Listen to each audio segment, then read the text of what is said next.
नमस्ते। मेरी बात सुनो, में आपका स्वागत है।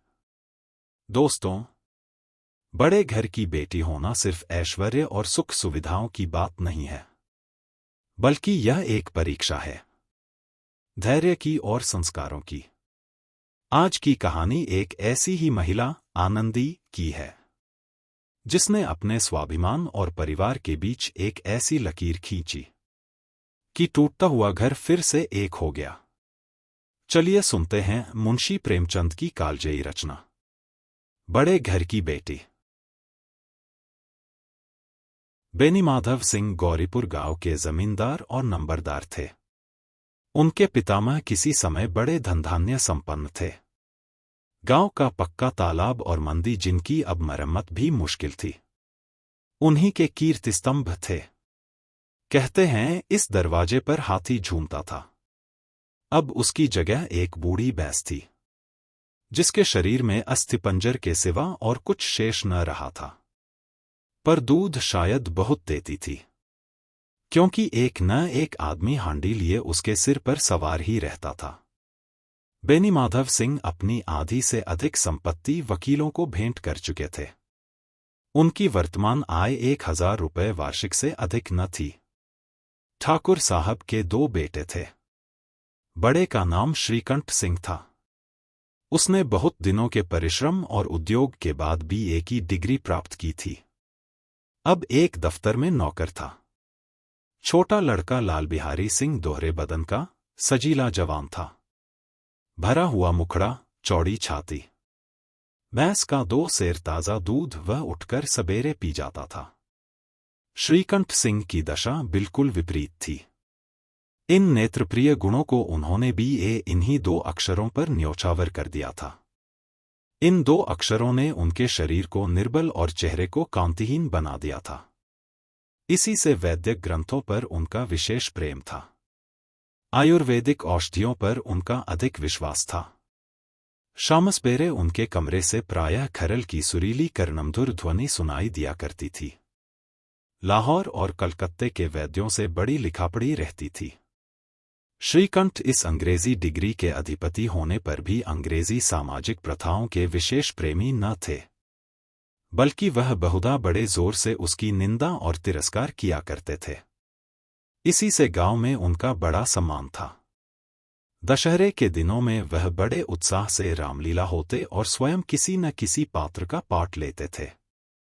गौरीपुर में रामलीला के वही जन्मदाता थे। प्राचीन हिंदू सभ्यता का गुणगान उनकी धार्मिकता का प्रधान अंग था। सम्मिलित कुटुंब के तो वह एकमात्र उपासक थे। आजकल स्त्रियों को कुटुंब में मिलजुल कर रहने की जो अरुचि होती है, उसे वह जाति और देश दोनों के लिए हानिकारक समझते थे। यही कारण था कि गांव की ललनाएं उनकी निंदक थी। कोई तो उन्हें अपना शत्रु समझने में भी संकोच न करती थी। स्वयं उनकी पत्नी को ही इस विषय में उनसे विरोध था। यह इसलिए नहीं कि उसे अपने सास-ससुर, देवर या जेठ आदि से घृणा थी, बल्कि उसका विचार था कि यदि बहुत कुछ सहने और तरह देने पर भी परिवार के साथ निर्वाह न हो सके, तो आए दिन की कलह से जीवन को नष्ट करने की अपेक्षा यही उत्तम है कि अपनी खिचड़ी अलग पकाई जाए। आनंदी एक बड़े उच्च कुल की लड़की थी। उसके बाप एक छोटी सी रियासत के ताल्लुकेदार थे। विशाल भवन, 1 हाथी, 3 कुत्ते, बाज, बहरी शिकरे, झाड़फानूस, आनरेरी मजिस्ट्रेट और ऋण, जो एक प्रतिष्ठित ताल्लुकेदार के भोग्य पदार्थ है, सभी यहां विद्यमान थे। नाम था भूप सिंह। बड़े उदारचित्त और प्रतिभाशाली पुरुष थे, पर दुर्भाग्य से लड़का एक भी न था। 7 लड़कियों हुई और दैवयोग से सब की सब जीवित रहीं। पहली उमंग में तो उन्होंने 3 ब्याह दिल खोलकर किए, पर 15-20 हजार रुपयों का कर्ज सिर पर हो गया। तो आंखें खुली, हाथ समेट लिया। आनंदी चौथी लड़की थी। वह अपनी सब बहनों से अधिक रूपवती और गुणवती थी। इससे ठाकुर भूप सिंह उसे बहुत प्यार करते थे। सुंदर संतान को कदाचित उसके माता पिता भी अधिक चाहते हैं। ठाकुर साहब बड़े धर्म संकट में थे कि इसका विवाह कहाँ करें। न तो यही चाहते थे कि ऋण का बोझ बढ़े और न यही स्वीकार था कि उसे अपने को भाग्यहीन समझना पड़े। एक दिन श्रीकंठ उनके पास किसी चंदे का रुपया मांगने आए। शायद नागरी प्रचार का चंदा था। भूप सिंह उनके स्वभाव पर रीझ गए और धूमधाम से श्रीकंठ सिंह का आनंदी के साथ ब्याह हो गया। आनंदी अपने नए घर में आई तो यहां का रंगढंग कुछ और ही देखा। जिस टीमराम की उसे बचपन से ही आदत पड़ी हुई थी, वह यहां नाम मात्र को भी न थी। हाथी घोड़ों का तो कहना ही क्या, कोई सजी हुई सुंदर बहली तक न थी। रेशमी स्लीपर साथ लाई थी, पर यहां 12 कहा। मकान में खिड़कियां तक न थीं, न जमीन पर फर्श, न दीवार पर तस्वीरें। यह एक सीधा सादा देहाती गृहस्थी का मकान था। किंतु आनंदी ने थोड़े ही दिनों में अपने को इस नई अवस्था के ऐसा अनुकूल बना लिया मानो उसने विलास के सामान कभी देखे ही न थे। एक दिन दोपहर के समय लाल बिहारी सिंह 2 चिड़िया लिए हुए आया और भावज से बोला, जल्दी से पका दो, मुझे भूख लगी है। आनंदी भोजन बनाकर उसकी राह देख रही थी। अब वह नया व्यंजन बनाने बैठी। हाड़ी में देखा तो घी पाव भर से अधिक न था। बड़े घर की बेटी किफायत क्या जाने, उसने सब घी मांस में डाल दिया। लाल बिहारी खाने बैठा तो दाल में घी न था। बोला, दाल में घी क्यों नहीं छोड़ा? आनंदी ने कहा, घी सब मांस में पड़ गया। लाल बिहारी जोर से बोला, अभी परसों घी आया है, इतना जल्द उठ गया? आनंदी ने उत्तर दिया, आज तो कुल पाव भर रहा होगा। वह सब मैंने मांस में डाल दिया। जिस तरह सूखी लकड़ी जल्दी से जल उठती है, उसी तरह क्षुधा से बावला मनुष्य जरा जरा सी बात पर तिनक जाता है। लाल बिहारी को भावज की यह ढिठाई बहुत बुरी मालूम हुई। तिनक कर बोला, मैके में तो चाहे घी की नदी बहती हो, स्त्री गालियां सह लेती हैं, मार भी सह लेती हैं, पर मायके की निंदा उनसे नहीं सही जाती। आनंदी मुंह फेर कर बोली, हाथी मरा भी तो 9 लाख का, वहां इतना घी नित्य नाइखार खा जाते हैं। लाल बिहारी जल गया, बाली उठाकर पलट दी और बोला, जी चाहता है जीभ पकड़कर खींच लें। आनंदी को भी क्रोध आ गया, मुंह लाल हो गया। बोले, वह होते तो आज इसका मजा चखाते। अब अनपढ़ उजड़ ठाकुर से न रहा गया। उसकी स्त्री एक साधारण जमींदार की बेटी थी। जब जी चाहता उस पर हाथ साफ कर लिया करता था। खड़ाऊ उठाकर आनंदी की ओर जोर से फेंकी और बोला, जिसके गुमान पर भूली हुई हो उसे भी देखूंगा और तुम्हें भी। आनंदी ने हाथ से खड़ाऊ रोकी, सिर बच गया, पर उंगली में बड़ी चोट आई।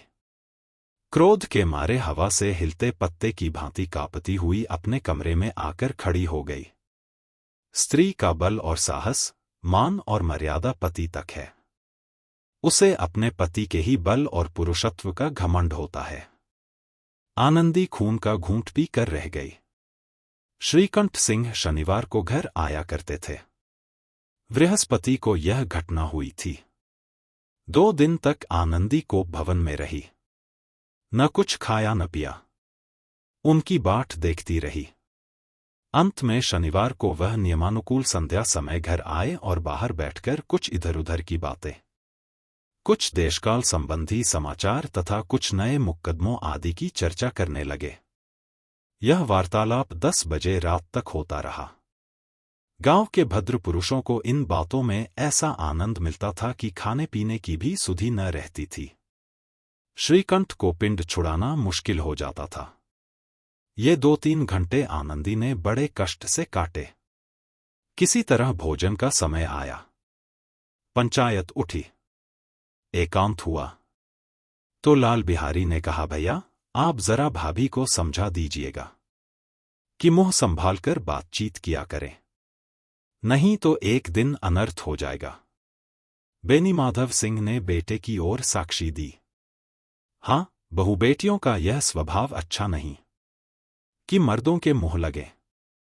लाल बिहारी वह बड़े घर की बेटी हैं, तो हम भी कोई कुर्मिखार नहीं है।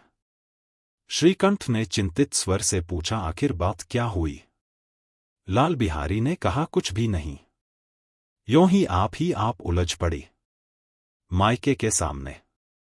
हम लोगों को कुछ समझती ही नहीं। श्रीकंठ खा पीकर आनंदी के पास गए।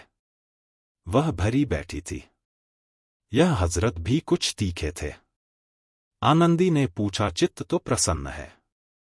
श्रीकंठ बोले, भूत प्रसन्न है, पर तुमने आजकल घर में यह क्या उपद्रव मचा रखा है? आनंदी की त्योरियों पर बल पड़ गए। झुंझलाहट के मारे बदन में ज्वालासी दहक उठी।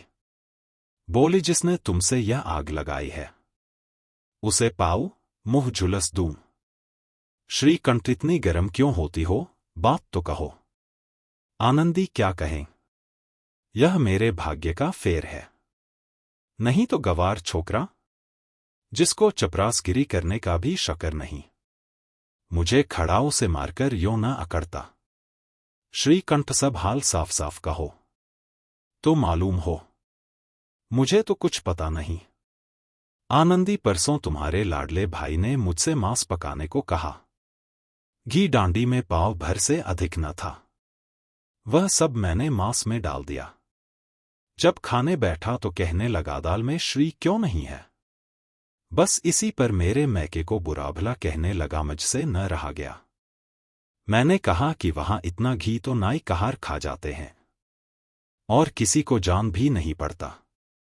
बस इतनी सी बात पर इस अन्यायी ने मुझ पर खड़ाऊ फेंक मारी।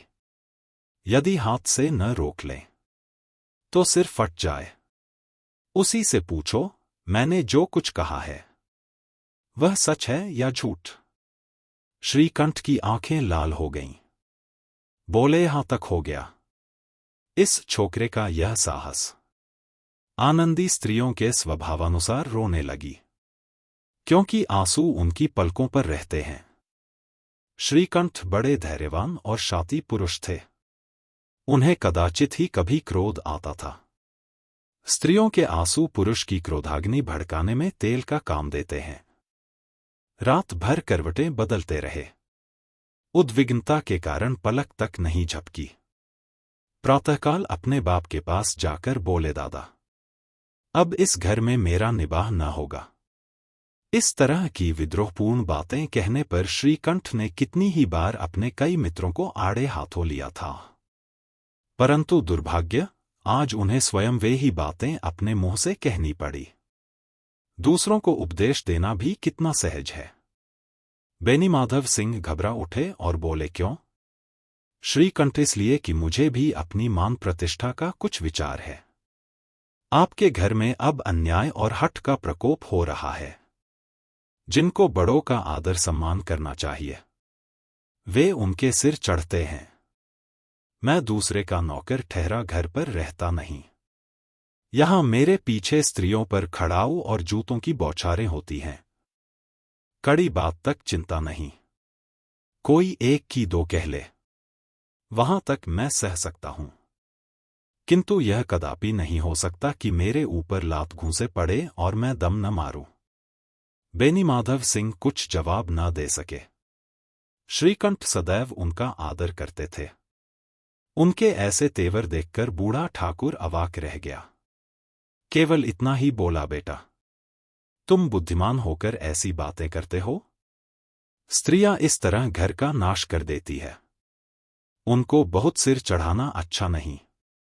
श्रीकंठ, इतना मैं जानता हूं, आपके आशीर्वाद से ऐसा मूर्ख नहीं हूं। आप स्वयं जानते हैं कि मेरे ही समझाने बुझाने से इसी गांव में कई घर संभल गए। पर जिस स्त्री की मान प्रतिष्ठा का ईश्वर के दरबार में उत्तरदाता हूं, उसके प्रति ऐसा घोर अन्याय और पशुवत व्यवहार मुझे असह्य है। आप सच मानिए, मेरे लिए यही कुछ कम नहीं है कि लाल बिहारी को कुछ दंड नहीं होता। अब बेनीमाधव सिंह भी गरमाए। ऐसी बातें और ना सुन सके। बोले, लाल बिहारी तुम्हारा भाई है, उससे जब कभी भूल चूक हो उसके कान पकड़ो, लेकिन श्रीकंठ लाल बिहारी को मैं अब अपना भाई नहीं समझता। बेनीमाधव सिंह स्त्री के पीछे? श्रीकंठ जी नहीं, उसकी क्रूरता और अविवेक के कारण। दोनों कुछ देर चुप रहे। ठाकुर साहब लड़के का क्रोध शांत करना चाहते थे, लेकिन यह नहीं स्वीकार करना चाहते थे कि लाल बिहारी ने कोई अनुचित काम किया है। इसी बीच में गांव के और कई सज्जन हुक्के चिलम के बहाने वहां आ बैठे। कई स्त्रियों ने जब यह सुना कि श्रीकंठ पत्नी के पीछे पिता से लड़ने को तैयार हैं, तो उन्हें बड़ा हर्ष हुआ। दोनों पक्षों की मधुर वाणियां सुनने के लिए उनकी आत्माएं तिलमिलाने लगीं। गांव में कुछ ऐसे कुटिल मनुष्य भी थे जो इस कुल की नीतिपूर्ण गति पर मन ही मन जलते थे। वे कहा करते थे, श्रीकंठ अपने बाप से दबता है, इसीलिए वह दब्बू है। उसने विद्या पढ़ी, इसलिए वह किताबों का कीड़ा है। बेनीमाधव सिंह उसकी सलाह के बिना कोई काम नहीं करते। यह उनकी मूर्खता है। इन महानुभावों की शुभकामनाएं आज पूरी होती दिखाई दी। कोई हुक्का पीने के बहाने और कोई लगान की रसीद दिखाने आकर बैठ गया। बेनीमाधव सिंह पुराने आदमी थे, इन भावों को ताड़ गए। उन्होंने निश्चय किया, चाहे कुछ ही क्यों न हो, इन द्रोहियों को ताली बजाने का अवसर न दूंगा। तुरंत कोमल शब्दों में बोले, बेटा मैं तुमसे बाहर नहीं हूं, तुम्हारा जो जी चाहे करो। अब तो लड़के से अपराध हो गया। इलाहाबाद का अनुभव रहित झल्लाया हुआ ग्रेजुएट इस बात को न समझ सका। उसे डिबेटिंग क्लब में अपनी बात पर अड़ने की आदत थी। इन हथकंडों की उसे क्या खबर। बाप ने जिस मतलब से बात पलटी थी वह उसकी समझ में न आया। बोला, लाल बिहारी के साथ अब इस घर में नहीं रह सकता। बेनीमाधव बेटा, बुद्धिमान लोग मूर्खों की बात पर ध्यान नहीं देते। वह बेसमझ लड़का है, उससे जो कुछ भूल हुई उसे तुम बड़े होकर क्षमा करो। श्रीकंठ उसकी इस दुष्टता को मैं कदापि नहीं सह सकता। या तो वही घर में रहेगा या मैं ही। आपको यदि वह अधिक प्यारा है तो मुझे विदा कीजिए, मैं अपना भार आप संभाल लूंगा। यदि मुझे रखना चाहते हैं तो उससे कहिए, जहां चाहे चला जाए। बस यह मेरा अंतिम निश्चय है। लाल बिहारी सिंह दरवाजे की चौखट पर चुपचाप खड़ा बड़े भाई की बातें सुन रहा था। वह उनका बहुत आदर करता था। उसे कभी इतना साहस न हुआ था कि श्रीकंठ के सामने चारपाई पर बैठ जाए, हुक्का पी ले या पान खा ले। बाप का भी वह इतना मान न करता था। श्रीकंठ का भी उस पर हार्दिक स्नेह था। अपने होश में उन्होंने कभी उसे घुड़का तक न था। जब वह इलाहाबाद से आते तो उसके लिए कोई न कोई वस्तु अवश्य लाते। मुगदर की जोड़ी उन्होंने ही बनवा दी थी। पिछले साल जब उसने अपने से ड्योढ़े जवान को नागपंचमी के दिन दंगल में पछाड़ दिया तो उन्होंने पुलकित होकर अखाड़े में ही जाकर उसे गले लगा लिया था। 5 रुपए के पैसे लुटाए थे। ऐसे भाई के मुंह से आज ऐसी हृदय विदारक बात सुनकर लाल बिहारी को बड़ी ग्लानि हुई। वह फूट फूट कर रोने लगा। इसमें संदेह नहीं कि अपने किए पर पछता रहा था। भाई के आने से एक दिन पहले से उसकी छाती धड़कती थी कि देखें भैया क्या कहते हैं। मैं उनके सम्मुख कैसे जाऊंगा, उनसे कैसे बोलूंगा, मेरी आंखें उनके सामने कैसे उठेगी। उसने समझा था कि भैया मुझे बुलाकर समझा देंगे। इस आशा के विपरीत आज उसने उन्हें निर्दयता की मूर्ति बने हुए पाया। वह मूर्ख था, परंतु उसका मन कहता था कि भैया मेरे साथ अन्याय कर रहे हैं। यदि श्रीकंठ उसे अकेले में बुलाकर 2-4 बातें कह देते, इतना ही नहीं 2-4 तमाचे भी लगा देते तो कदाचित उसे इतना दुख न होता। पर भाई का यह कहना कि अब मैं इसकी सूरत नहीं देखना चाहता, लाल बिहारी से सहा न गया। रोता हुआ घर आया। कोठरी में जाकर कपड़े पहने, आंखें पोंछी, जिसमें कोई यह न समझे कि रोता था। तब आनंदी के द्वार पर आकर बोला, भाभी, भैया ने निश्चय किया है कि वह मेरे साथ इस घर में न रहेंगे। अब वह मेरा मुंह नहीं देखना चाहते, इसलिए अब मैं जाता हूं। उन्हें फिर मुंह न दिखाऊंगा। मुझसे जो कुछ अपराध हुआ उसे क्षमा करना। वह यह कहते कहते लाल बिहारी का गला भर आया। जिस समय लाल बिहारी सिंह सिर झुकाए आनंदी के द्वार पर खड़ा था, उसी समय श्रीकंठ सिंह भी आंखें लाल किए बाहर से आए। भाई को खड़ा देखा तो घृणा से आंखें फेर ली और कतरा कर निकल गए, मानो उसकी परछाई से दूर भागते हों। आनंदी ने लाल बिहारी की शिकायत तो की थी, लेकिन अब मन में पछता रही थी। वह स्वभाव से ही दयावती थी। उसे इसका तनिक भी ध्यान न था कि बात इतनी बढ़ जाएगी। वह मन में अपने पति पर झुंझला रही थी कि यह इतने गर्म क्यों होते हैं। उस पर यह भय भी लगा हुआ था कि कहीं मुझसे इलाहाबाद चलने को कहें तो कैसे क्या करूंगी। इस बीच में जब उसने लाल बिहारी को दरवाजे पर खड़े यह कहते सुना कि अब मैं जाता हूं, मुझसे जो कुछ अपराध हुआ क्षमा करना, तो उसका रहासा क्रोध भी पानी हो गया। वह रोने लगी। मन का मैल धोने के लिए नयनजल से उपयुक्त और कोई वस्तु नहीं है। श्रीकंठ को देखकर आनंदी ने कहा, लाला बाहर खड़े बहुत रो रहे हैं। श्रीकंठ, तो मैं क्या करूं? आनंदी, भीतर बुला लो, मेरी जीभ में आग लगे। मैंने कहां से यह झगड़ा उठाया? श्रीकंठ, मैं न बुलाऊंगा। आनंदी, पछताओगे, उन्हें बहुत ग्लानि हो गई है। ऐसा न हो कहीं चल दें।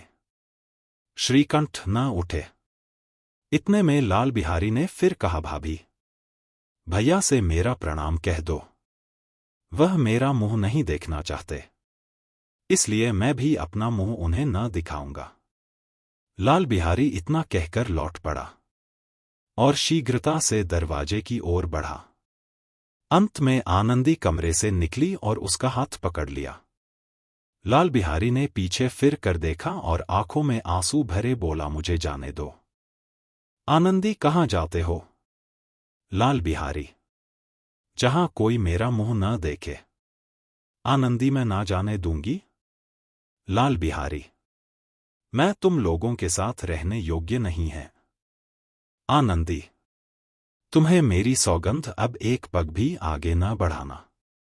लाल बिहारी, जब तक मुझे यह न मालूम हो जाए कि भैया का मन मेरी तरफ से साफ हो गया, तब तक मैं इस घर में कदापि न रहूंगा। आनंदी, मैं ईश्वर को साक्षी देकर कहती हूं कि तुम्हारी ओर से मेरे मन में तनिक भी मैल नहीं है। अब श्रीकंठ का हृदय भी पिघला। उन्होंने बाहर आकर लाल बिहारी को गले लगा लिया। दोनों भाई खूब फूट फूट कर रोए। लाल बिहारी ने सिसकते हुए कहा, भैया, अब कभी मत कहना कि तुम्हारा मुंह न देखूंगा। इसके सिवा आप जो दंड देंगे मैं सहर्ष स्वीकार करूंगा। श्रीकंठ ने कांपते हुए स्वर में कहा, लल्लू, इन बातों को बिल्कुल भूल जाओ। ईश्वर चाहेगा तो फिर ऐसा अवसर न आवेगा। बेनी माधव सिंह बाहर से आ रहे थे। दोनों भाइयों को गले मिलते देखकर आनंद से पुलकित हो गए। बोल उठे, बड़े घर की बेटियां ऐसी ही होती हैं, बिगड़ता हुआ काम बना लेती हैं। गांव में जिसने यह वृत्तांत सुना, उसी ने इन शब्दों में आनंदी की उदारता को सराहा। बड़े घर की बेटियां ऐसी ही होती हैं। तो ये थी आनंदी के बड़प्पन की कहानी। प्रेमचंद की कलम ने आज हमें सिखाया कि रिश्तों को जोड़ना ही सबसे बड़ी अमीरी है। लेकिन क्या हर कहानी का अंत इतना सुखद होता है? अगली बार मैं आपके लिए लेकर आऊंगा एक ऐसी दास्तान जहां परिस्थितियां कुछ अलग और फैसले थोड़े कठिन होंगे। उस कहानी को मिस न करने के लिए अभी सब्सक्राइब करें और बेल आइकन दबाएं। फिर मिलेंगे यहीं। तब तक मेरी बात सुनो और अपना ख्याल रखो।